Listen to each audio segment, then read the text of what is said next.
Everyone to the Women's Earth and Climate Action Network, or WECAN session. My name is Osprey Oriole-Lake, and I'm the Executive Director of WECAN. And I'm really honored to be here with some really amazing women, and they're all going to introduce themselves in turn. In this quite epic moment, we need to address that the dual crises of the COVID-19 pandemic and the climate crisis are both rooted in the dominant culture's disconnection and disrespect for nature and each other. And also how these crises are exposing and amplifying global systems of exploitation, capitalism, racism, colonization, and that these systems of oppression, they're all connected. And at this time, we can also see how they are disproportionately harming Indigenous people, communities of color, women, and also the land. And I say this because I don't think we're going to move forward without really attending to the root causes of these injustices. We need our governments right now and our societies to fundamentally transform in order to truly care for people and planet.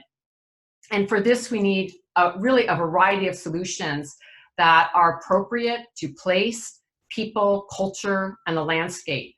And this is an approach that many of us have been envisioning and working in our movements for intersectionality. And yes, we need a large scope of agendas, and possibly the Green New Deal, if we really fight for it in a good way, could be one of those platforms. But it really needs to be an agenda where workers' rights, Indigenous rights, gender rights, racial, economic, and environmental justice are centered, and so much more. And at WECAN, we're really calling for deep systemic change, because this is what this almost unimaginable moment is really calling for. We're also working with women leaders around the world, and in different regions, we see how women have incredibly ingenious solutions to what's going on right now. And they're engaging in diverse solutions that are quite successful. And I say this because, the real problem right now is not that we don't have solutions, but rather the violent and outrageous structural interference that those in power are exercising in response to the actions that people are taking right now, such as the fossil fuel industry, which is a really big one, but there are others, and the financial institutions and governments that are enabling the fossil fuel industry to continue to pollute while reaping massive profits and doing so with impunity. Let's be really crystal clear that there's no way we're going to succeed in averting the climate catastrophe without first stopping fossil fuel expansion and the financing of it. We need to also see that these pandemics are going to continue, as scientists tell us, as the climate crisis unfolds. So we're really calling on banks to immediately divest from the fossil fuel industry. We're also calling on governments to stop current bailouts to the oil and gas sector, when instead we need to be investing in people and planet, not these polluting industries. Also, I think this is really an amazing time to radically imagine a world that is healthy and just, and invest in that vision. As stability in the current systems falters and cracks as it is right now, this is actually a time where new ways of visioning and being can have a considerable impact. Even ideas and policies that were seen to be, in quotes, too radical before, actually have a chance right now. This is a vital time to draw upon the knowledge and leadership of frontline communities who've already been engaging in these solutions for a really long time. And within this context, one of our highest priorities is to lift up Indigenous leadership and learning from their incredible relationship with their lands and traditional ecological knowledge. Additionally, some of the most important voices that we are lifting up right now is that of women and feminist leaders. Due to gender inequality around the world, women are in fact experiencing climate chaos and environmental degradation first and worst because of this inequality. Yet at the same time, we know from many global studies, women are essential to solutions, and we can't actually get to sustainability without women. And I'd like to also note that even now, as we see the COVID-19 pandemic unfolding, countries that are led by women are responding far better and having far better success. So women's leadership is essential, and especially centering the leadership of Indigenous women and women of color. This is how we're going to get to where we need to go and how we're going to win. In closing, I would just say that the COVID-19 pandemic and the climate crisis are clearly turning our world completely upside down. And yet we have the chance right now to not go back to where we were, because where we were was not working. This is our moment to call forth a just and healthy world. And we really look forward to working with all of you collectively for this promising future. Thank you. Hello, my name is Rupa Maria. I'm a physician in San Francisco, California at the University of California. And I'm a professor of medicine where I've been involved in the response to COVID-19 here in San Francisco.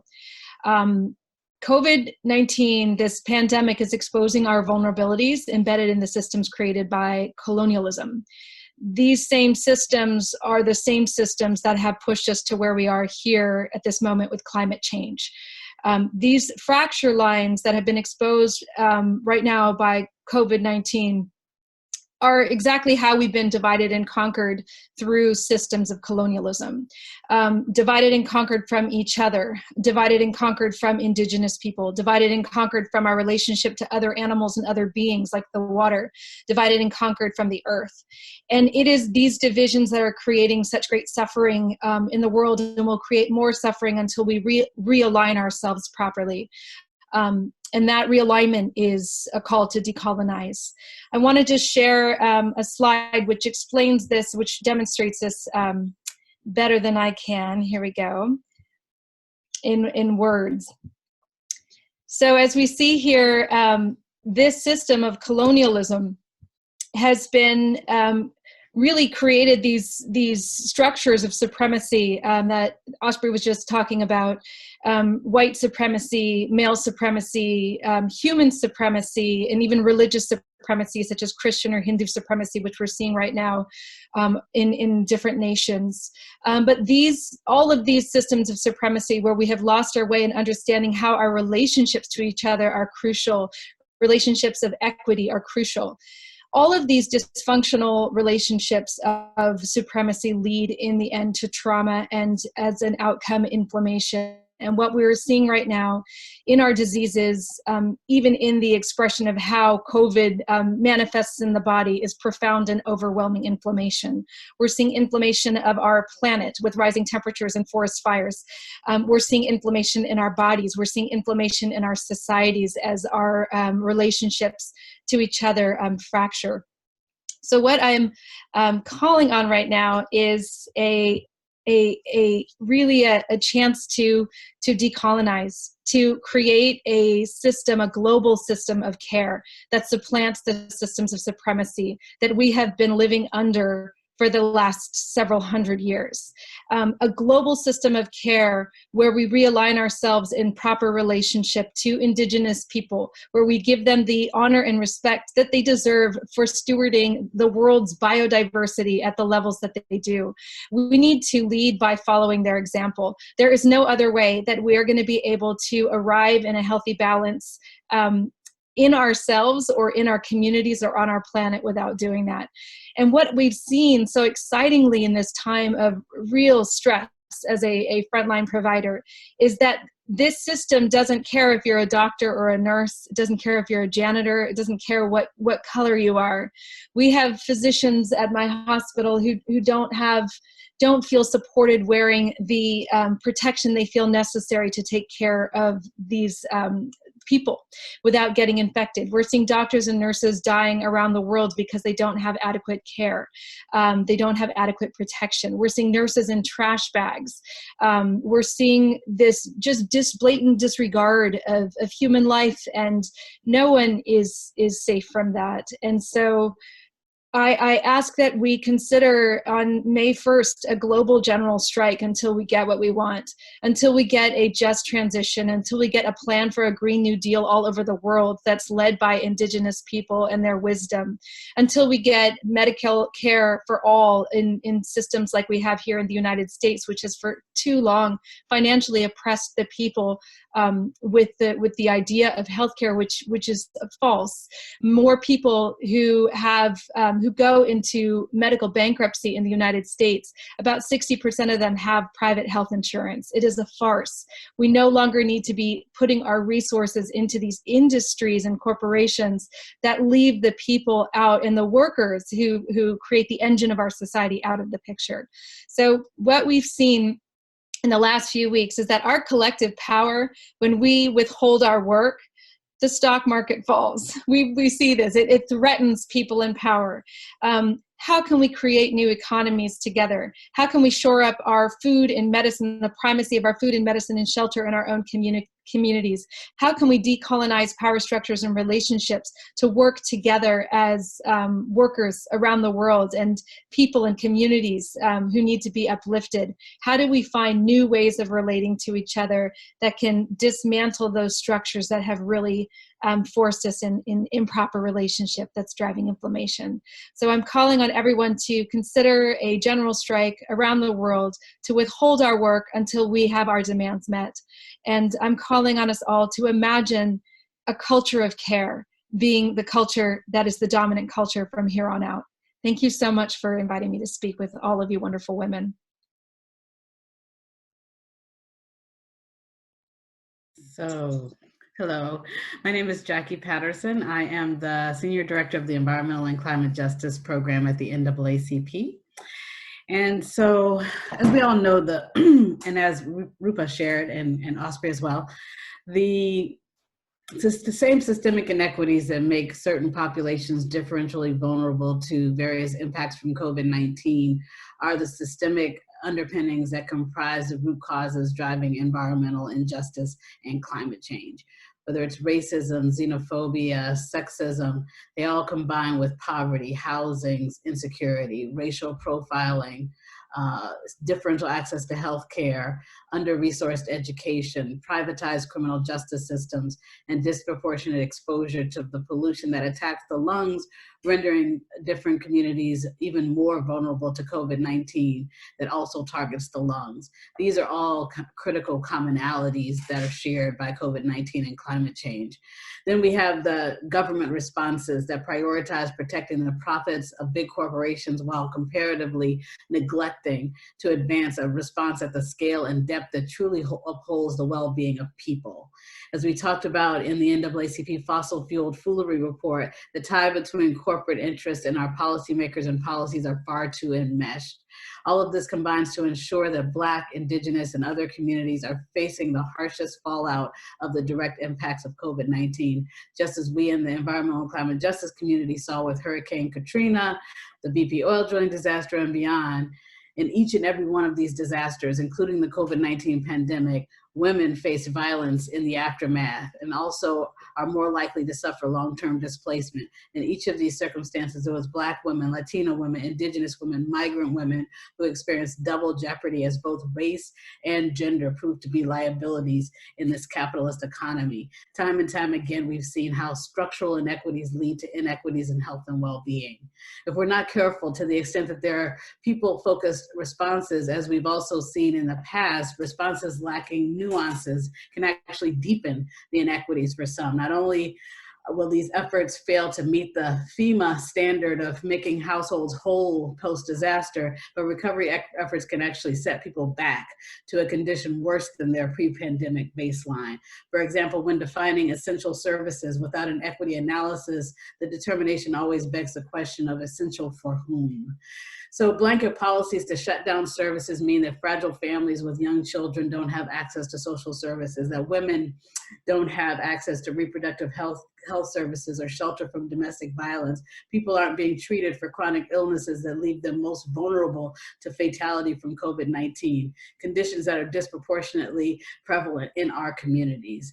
And then there are the stories upon stories of people seeking healthcare and being turned away to provide self-care at home. And all too many of these stories are familiar because they have seen fatal effects. And we remember the histories of African-American women being more likely to die of breast cancer due to undertreatment, African Americans being more likely to have amputations than treatment, and so much more. When I first drafted the 10 equity implications of COVID-19 pandemic, when people first looked at it, their reaction was, wow, that's a lot of information. Can't we kind of sum it up somehow? My response was, yes, we can put it all in buckets, subcategories, sub-bullets. But when people begin to summarize, the most vulnerable, the most marginalized populations are the ones who fall through the cracks, just as they do in a system that's predicated on a philosophy and a set of policies and practices that favor the survival of the fittest. So each marginalization factor, whether it's gender, race and ethnicity, immigration status, incarceration, LGBTQ orientation, age, geography, disability, or poverty, or more, each factor stands as a risk on its own. And by definition, many compound on top of each other, causing double and triple jeopardy for individuals, families, and communities. And as such, the response systems must be led by groups who represent constituencies on the front lines of response and on the front lines of impact. We've already seen the blame the victim narratives pointing to the high rates of obesity, diabetes, hypertension in Black communities. And all of that is true. Way before the racialized pattern of mortality came to light, we listed these risk factors in our report, which we put out on March 13th, where we forecasted what was to come. But also as true is the historic underpinnings from diets based on survival and slavery, as we had to survive on the scraps from the meat not served on a master's table. Family units were intentionally broken in the context of our enslavement. Then modern day redlining leads to under-resourced infrastructure and lack of resources in our communities, lack of choices in our communities, with the domination of policies by big agriculture and domination of our markets with foods that are high in sodium, sugar, and preservatives. Then the war on drugs, which made our streets less safe. The lack of green spaces has made us less likely to get exercise. And the conspiracies such as the Tuskegee experiment and other systematized slaughter of our people has made us less trusting of the guidance coming from a state-sponsored podium, even when language is used such as big mama and pop pop. Well, to pivot on a positive note to solutions, the good news is that the communities are organizing ourselves with women in the forefront. Frontline communities are rising up and putting together platforms of demand at the federal, state, and local levels. We're implementing changes on the front line at the same time and forging new linkages and organizing government entities from nonprofit to nonprofit, community to community, family to family, person to person. Together through mutual aid and other efforts, women are on the front lines of feeding those who hunger now while setting up locally controlled sustainable food systems. Women are leading on restoring our relationship with the land. Women are providing sanctuary to those in need of a home while establishing land security efforts so that people don't find themselves vulnerable to being evicted by heartless landlords. Women are pushing back on the water shutoffs while establishing water sovereignty models. We're comforting those who are mourning while pushing for the policies and practices we need to establish a regenerative, caring economy that advances healthcare for all, that frees the imprisoned, that provides income for people whose livelihoods are in jeopardy, and provides protection for those who are on the front lines. So thank you. I look forward to working with you to continue to build up these efforts. Take care. Hello, my name is Monique Verdin, and I'm really honored to be in such incredible company with such powerful women, and it's really inspiring to know that this work is being done in spite of what feels like a complete timeout in the world right now and the chaos of COVID. I am living on the banks of the lower Mississippi River Delta in a place that the Choctaw called Bulbuncha, meaning place where many languages or many tongues are spoken. the colonizers were really great at rebranding it in New Orleans. My Homa relatives, as well as my relatives who were the colonizers, have been living here for hundreds of years. And in recent years, we have recognized that we are in the red zone. This is a place that is losing land at one of the fastest rates on the planet. I say that I live just north of the dead zone, where runoff coming from the Mississippi River, the Mississippi River is draining 41% of the United States. And this fertilizer runoff creates these algal blooms every summer, the size of New Jersey, and growing every year. And just south, or really, I feel like I'm in the heart of Cancer Alley, to be really honest. There are over 150 petrochemical plants that are from New Orleans to Baton Rouge, which is about 120 miles, river miles. And we know that this is also the red zone where the mortality rates of COVID are much higher because the air is not clean. And also this legacy of where plantations once sat. We have these petrochemical plants sitting in this perpetuation of this corporate colonial mentality and multinational corporations that are getting very rich in a place that is providing a portal, an entry, and an exit point for the nation's energy supply. And also we're at the bottom of the barrel when it comes, to like healthcare and education in the United States. So these inequities are very much so in our face. And with each disaster, right, like we are memorializing the 10-year anniversary of the BP drilling disaster, which happened on 4/20/2010. And to recognize that we are no safer now really than we were then, and that as we're facing this crisis of COVID and people's lives being on the line, there are also these rollbacks that are happening environmentally, and what that means. So, in my kind of what is the highlight in the darkness, they're really, I feel like I've been seeing women I've been thinking of them as like rising up out of the mud here, out of the dirt, and really putting their hands in the dirt and recognizing the plant medicine and the medicine that is found within our community and the strength that is within our community, and recognizing that we're living in these modern times, but there are the old ways that can help us to move forward, and also recognizing that it is the land and it is the waters here in the Delta for us that feed us, and the waters everywhere that are so important to provide for everything, right? Clean water is the most important thing. So as we're kind of recognizing and reprioritizing our world, I think this is really an opportunity to what is up there, what's most important: clean water, community, a safe place to live, and a place to grow our gardens and to share with our children is so important. In the darkness, I feel like there is the light, and I've been so grateful for the garden and to know that that there are women out there tending their gardens in different ways all over the world. Thank you. It's good to be with all of you. Batia, Ijishi. My name is Casey Camp Hornick. I'm a member of the Ponca Nation of Oklahoma. I'm a matriarch of a very large clan drumkeeper for our women's society, and a proud mama, grandma, auntie, sister, niece, daughter, granddaughter, survivor, and also a future ancestor.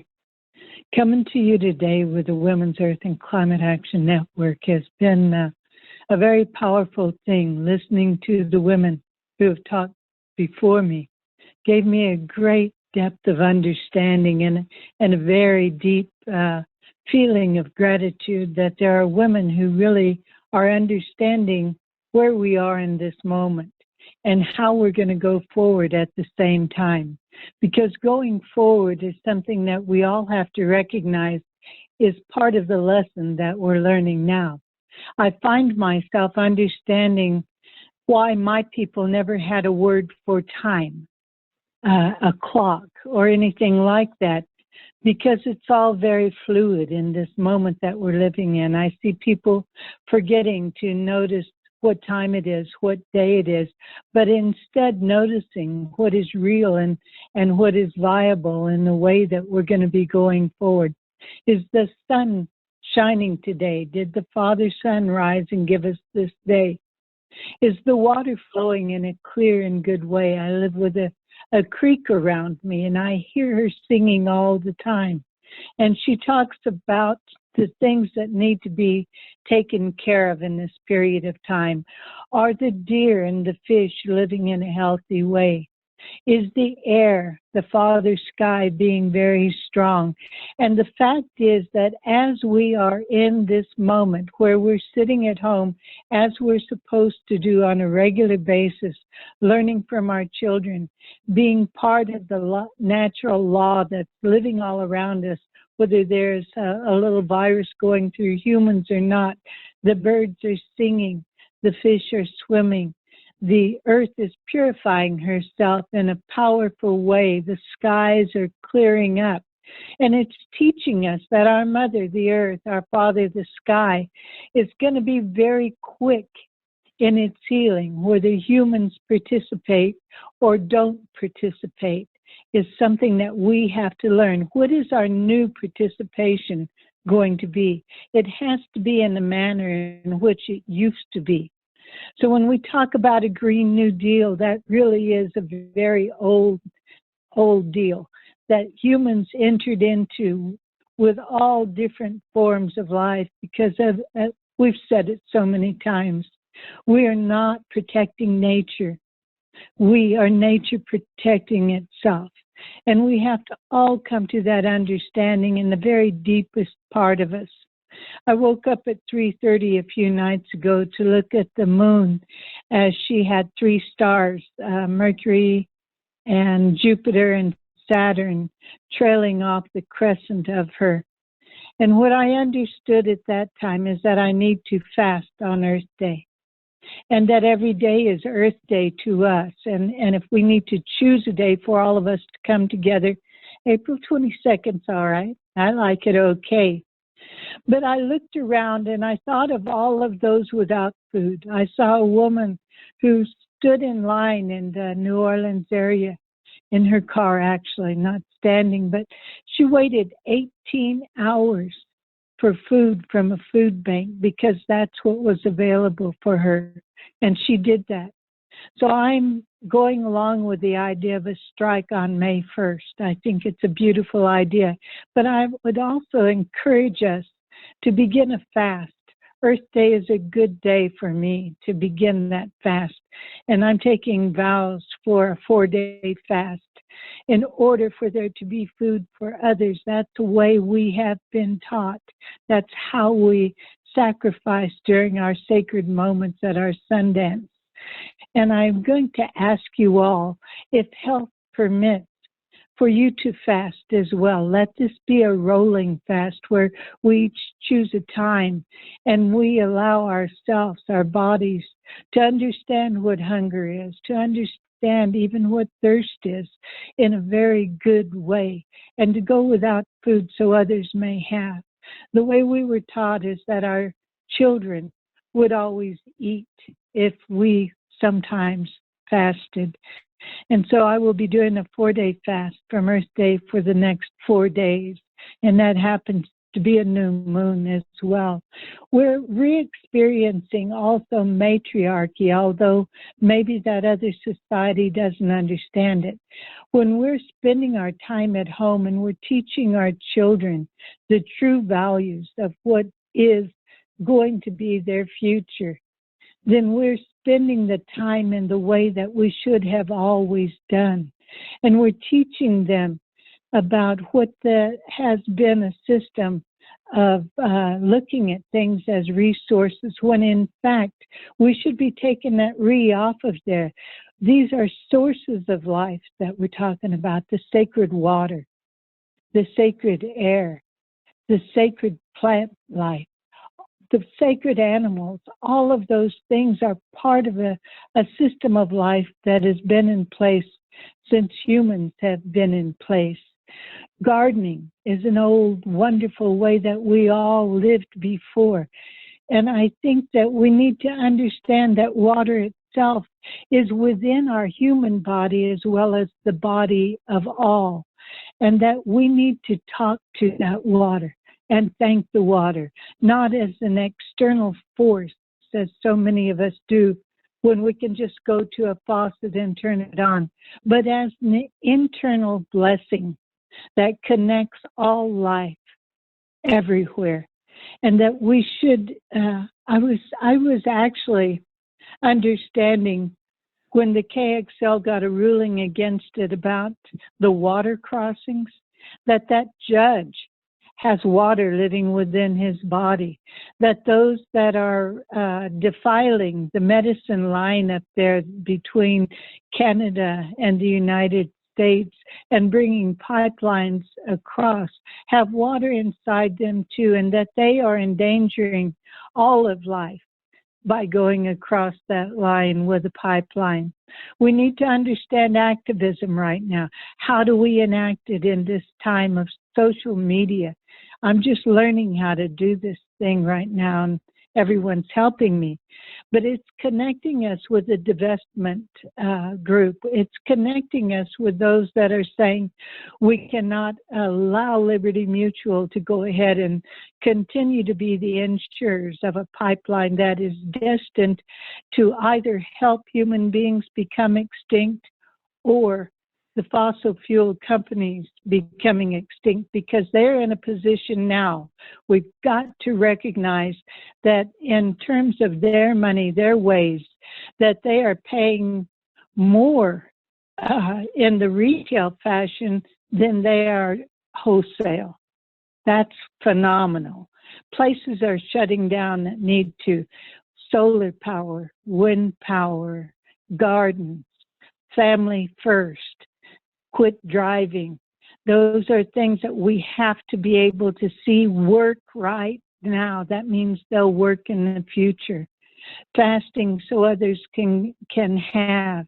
Being thankful for all that is. And I want to do a huge shout out to those health workers that are there on the front lines, just like our people, all of us, have frontline fence line communities that are dealing with the extractive industry, which has made us so very, very vulnerable as Indigenous people with diabetes, with asthma, with living in multi-generational homes, with having the very lowest health care, sometimes not even running water in our communities, and certainly not the infrastructure. And the federal government has fallen down on virtually every single promise that it ever made through treaties, through the education, through health care, which is the ultimate and social understanding that our people always had, is we take care of each other. We love one another, and we do for one another. And that is a primary example for all of us going forward, for all of our relations to know that we are connected in a very visceral way and that we love one another. And thank you, my mother, the earth. Thank you, my Father, the sky. Thank you, all my relations in all directions. Sure. Thank you all so much. I really appreciate all these powerful words of wisdom, these calls to action, and from all of us at the Women's Earth and Climate Action Network and all of the women from their different organizations and places of work and tribal leadership, we thank you so much. And we wish you a powerful Earth Day now and an Earth Day every day. Thank you.